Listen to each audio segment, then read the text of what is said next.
салом дӯстон, нисфи шаб барои нӯшидани об хистам. Ба телефонам як назар кардам, хабар омад. Хабари хеле бад. Пелеи дастон аз олам даргузашт. Бе ягон шубҳа, Пеле беҳтарин бозингари даврони худ аст. Ӯро беҳуда шои футбол намегуфтанд. Бозингари бузург бе тарафҳои манфӣ. Ӯ аз ҳар ҷиҳат бартарӣ дошт ва дар ҳар дастае ки бозӣ намекард, беҳтарин будани худро собит намуд. Ҳарчанд баъзеҳо имрӯз бехабар аз дастовардҳои бузурги Пеле мегӯянд, ки ӯ дар Аврупо бозӣ накардааст ва беҳтарин дар тамоми таърихи футбол буда наметавонад. Ин танҳо баҳона аст. Ӯ дар замоне бозӣ мекард ки футбол ба мисли имрӯза тараққӣ накарда буд. Пеле аз дигарон солҳо пеш буд. Он корҳое ки ӯ шои футбол дар майдон мекард, баъд аз 10-солаҳои бозии ӯ ба футбол ворид шуданд. Соли 2022 боз як нафари беҳтаринро гирифт. Бо ин зиндагӣ идома хоҳад ёфт ва мо низ ба кори худ давом медиҳем, ки ин сари вақт расониндани хабар мебошад. ҳатман ба канал обуна шавед ва лайкро ҳам ба ин видео фаромӯш накунед. Дар ин маврид футболи бошгоҳӣ баргашт ва моро бозиҳои топ чемпионатҳо интизор аст. Ливерпул дар Энфилд Лестерро пешвоз мегирад. Реал Мадрид ба меҳмонӣ Валидолид меравад.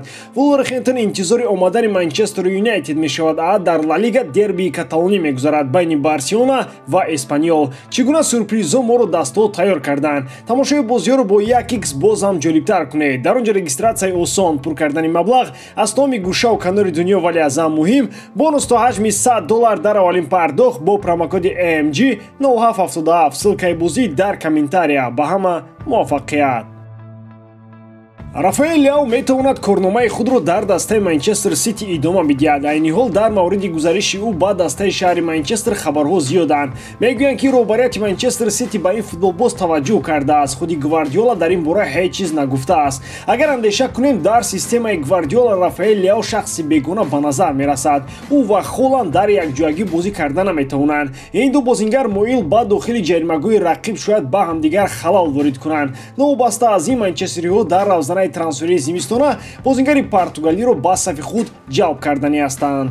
Манчестер омода аст, ки дар як сол ба Леау 12 миллион евро маош диҳад. Милан чунин миқдор маблағро ба ҳамлагари ҷавон дода наметавонад. Расониҳо танҳо имконияти дар як сол пешниҳод кардани 7 миллионро доранд.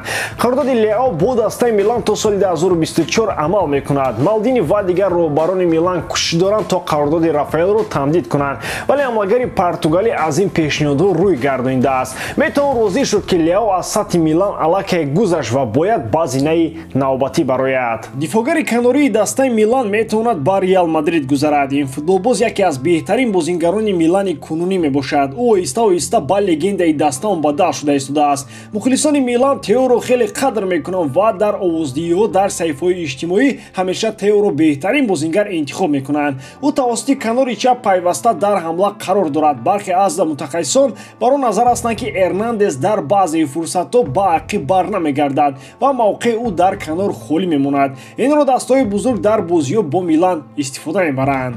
Реал Мадрид ягона талабгори Тео Эрнандес нест. Дар баробари мадридиҳо ҳамчунин дастаҳои ПСЖ ва Челси ҳам омода ҳастанд то ба шикори Эрнандес бароянд. Қарордоди футболбози фаронсавӣ бо дастаи Милан то соли 2026 муҳлат дорад. Гуфта мешавад, ки дар равзанаи зимистонаи хариду фурӯш таваҷҷӯҳ ба Эрнандес камтар хоҳад буд, вале тобистони оянда ин футболбоз метавонад тарки Милан кунад. Арзиши ӯ дар бозор 55-60 миллион гуфта мешавад.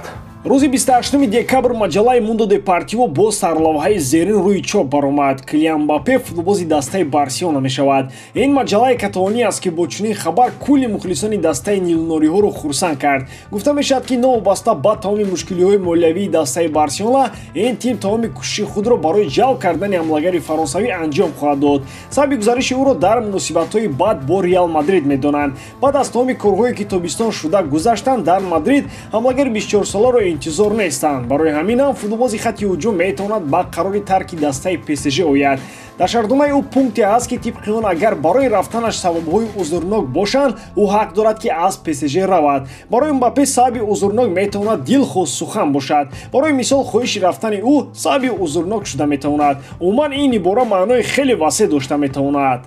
ва мо ба ин хабар бовар накунед, барои чӣ мо дар оғози хабар махсус таърихи рӯз яъне 28 декабрро ишора кардем. мағзи масъала он ки дар ҳамин сана дар кишвари Испания рӯзи ханда таҷлил мешавад. мо онро 1 апрел мегӯем дар Испания, он дар таърихи 28 декабр баргузор мешудааст. дар ҳар ҳазл каме ҳақиқат аст. чаро маҷалла маҳз аз омадани Мбаппе гуфт? шояд воқеан ҳам баъд аз баста шудани дарҳои Реал барои ин ҳамлагар каталониё хоҳиши харидории ӯро доранд. ин хоҳиши бузург аст, аммо хоҳишҳои бузурги Барса вақти охир амалӣ намешаванд. Холландро нахаридам, бо Месси шартномаи ҳамкориро тамдид карда натавонистанд. гузашта аз ҳамаи ин дастаи Барселона мушкилиҳои ҷиддии молиявӣ дорад. Мбаппе худаш метавонад Барселонаро бихарад, на баръакс. ман ҳам хоҳиши доштани ҳавопаймои шахсиро дорам ва барои ин ҳам ҳамаи корро сомон медиҳам, аммо барои харидани он пул нест. хоҳиш харидории Мбаппе аз тарафи Барса монанд ба ҳамин хоҳиши ман аст. ба агенти Марата бояд ҷоизаи махсус дода шавад. дар зарфи беш аз 5 сол ӯ клиенти худро ба дастаҳои топи Аврупо бурда истодааст. футболбози Испания акнун имконият дорад то ба дастаи Манчестер Юнайтед гузарад.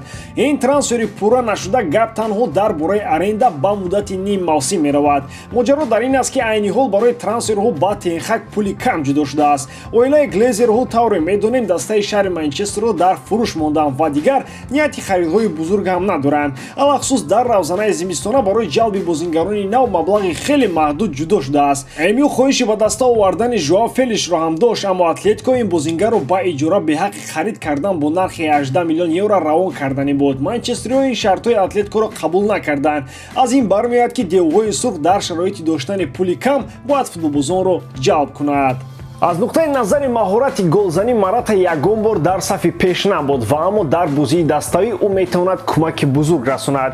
ӯ бо ҳаракатҳои зиёди худ дар хатти ҳамла мавқеъро барои футболбозони дигари хатти ҳуҷум озод мекунад. аз тарафи мураббиёни дастаҳои топ Алваро Марата маҳз барои ҳамин меҳнатдӯстиаш қадр карда мешавад.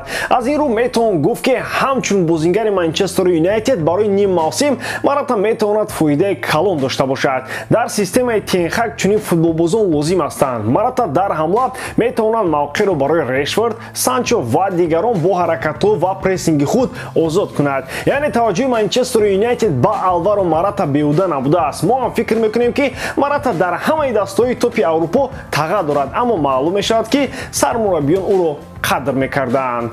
ба ҳамин тамом бори дорам ки эҷодкории ман ба шумо писанд меояд. лайк, комментария ва дар канал обуна шуданро аз ёд набароред. бо шумо мисли ҳар вақта Муҳаммад Гайров. хай бародарон, дар паноҳи Аллоҳ.